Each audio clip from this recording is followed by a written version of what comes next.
Paris, ses bateaux-mouches et sa plage.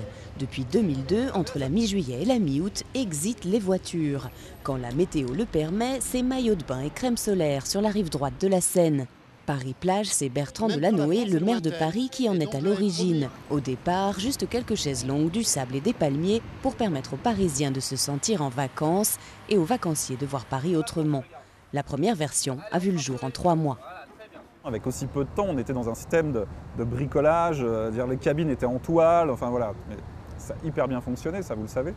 Et donc petit à petit, ça a été tout un jeu à la fois technique et d'observation du site pour voir ce qui était important de changer, d'améliorer.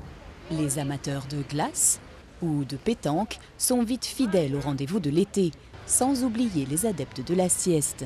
Au fil des ans, l'installation prend de l'ampleur. Des brumisateurs sont installés après la canicule de 2003. Le beach volley s'accapare le parvis de l'hôtel de ville et après un bref détour rive gauche, c'est finalement le bassin de la Villette qui est choisi comme 3e pôle de Paris-Plage.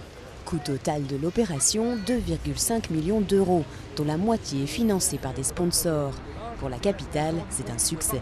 L'image que donne Paris, le dynamisme qui est communiqué par cette opération à travers le monde, ne serait-ce que ça, pour les 2,5 millions d'investissements, ils sont effectivement amortis, gérés.